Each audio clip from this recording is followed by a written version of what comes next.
Hello and welcome to Walk the Pod, your daily walking show where I take my podcast for a walk because I don't have a dog.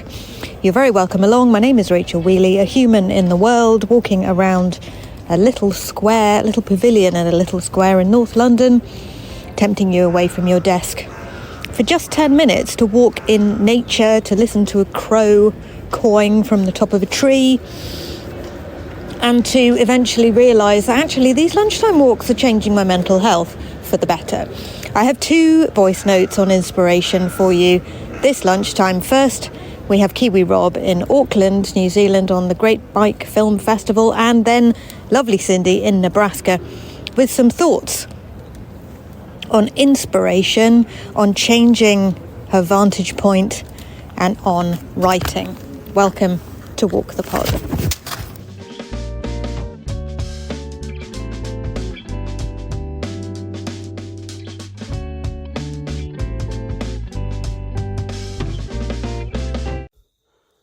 G'day Rach, it's Kiwi Rob here. This is actually a nighttime walk. It's nearly 11 o'clock. I'm re-recording a contribution I did at lunchtime when the cicadas were too loud. Hopefully the crickets aren't too loud at this time of day.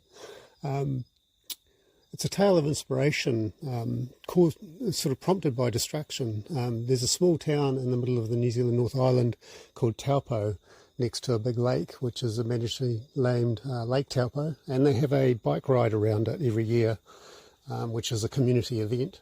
Gets several thousand riders, and it's about 160 kilometres or 100 miles long. To sort of signify the event or commemorate it, they built a large bike sculpture on the road as you enter the town, and about a decade ago it was vandalised, bent and broken, maliciously or accidentally, not really sure, I don't know the details, but a guy called Brett wanted to do something about that and put together a collection of inspirational short cycling related films, which he put on for the community, called the Big Bike Film Night, and raised some money to help rebuild the sculpture, which it subsequently has done. The next town wanted to see it, and the next town and the next town, and 10 years later he takes a collection, an annual collection of inspirational cycling films. They could be racing, they're community, there's all sorts of bike builders, bike sort of community people, community leaders, all sorts about these films. They're all around New Zealand, Australia, Scotland and Guernsey. So out of a bit of distraction, some vandalism created a massive international cycling community and inspired people like me to go and get on the bike. I now go and see portions of tracks and films that I once wanted to do, and now I go and see them remembering having ridden them, and I'm sure I'm not the only one in the audience who's like that.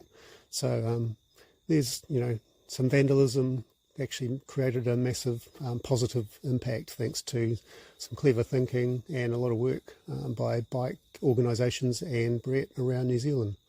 So if you want to see what it's about, have a look at the bigbikefilmnight.nz. All the screenings are listed there, and it's worth a look. Cheers. It's a sort of slightly overcast night, but still bright. There's a bright moon reflecting off the clouds here, and still warm, about 20 degrees and quite humid. So I'm about to go to bed, but enjoy your lunchtime walks if you're listening to this doing one. Cheers. Good morning. Man, am I ever grateful that I didn't miss this series on inspiration. It was close. Technical problems on the podcast server I follow, but thank you so much for helping me to get that fixed. And I've been inspired. I think that's one spark of inspiration that's come from all these months of listening into the podcast is ways it's used to inspire me in life, in how I work. And as I listen to some of the great shares already on inspiration, what it means to others, for me, it is sometimes changing my vantage point.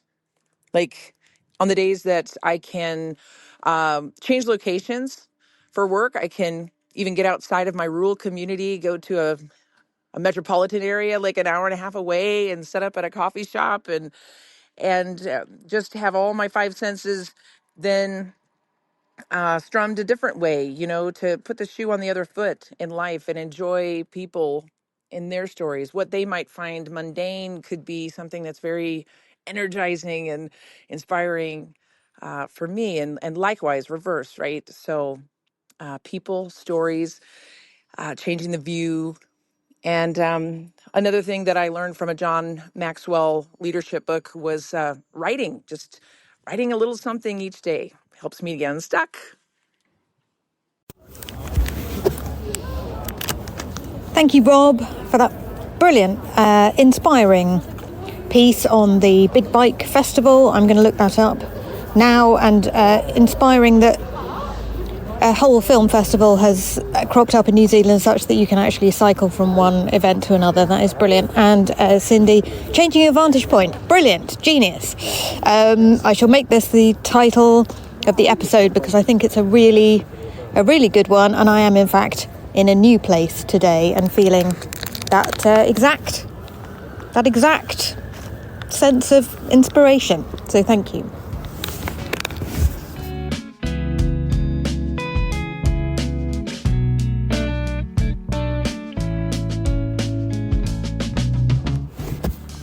What can I see directly in front of me? Well, as I said, I'm in Northampton Square this lunchtime, North London, enjoying the inspiration of being in a new place. And as my university joined with another university, we have a whole new campus which I'm exploring, and I'm sort of getting to know it a little bit now and getting to realise how to get from one bit of it to another. And it's got the most beautiful square in the sort of just in front of the main university building, Northampton Square, which is full of beautiful, huge plane trees. And although it's February, so it's, there's nothing much going on right now, in the summer and the spring it is absolutely gorgeous. And the autumn, oh my goodness, pod pals. You would not believe the colours. So, feeling very inspired indeed by all of this. We have but 2 episodes to go now until we get to the end of the Inspiration series. So if you have a last thought on inspiration that you'd like to send, go to walkthepod.com, press the button mark, leave a message for Walk the Pod. Leave a voice note for Walk the Pod via SpeakPipe. You can also email walkthepod@gmail.com. Or you can get involved with the series discussion on Patreon, where you can also join the Walk the Pod Lunchtime Walk Club, Patreon with an e.com/Rachel Wheely. Thank you for walking with me, dear friends. It's been an absolute delight to stretch my legs with you this lunchtime as ever, to discuss inspiration, to hear from our listeners all over the world. It's an absolute joy. So thank you. I will be back with episode 9 tomorrow. And then on Friday, we'll be thanking the members of the Walk the Pod Lunchtime Walk Club and wrapping up the series and looking forward to series 55, which will start on Monday, the 10th of March. Take care of your beautiful mind, yourselves and each other, and I'll speak to you tomorrow.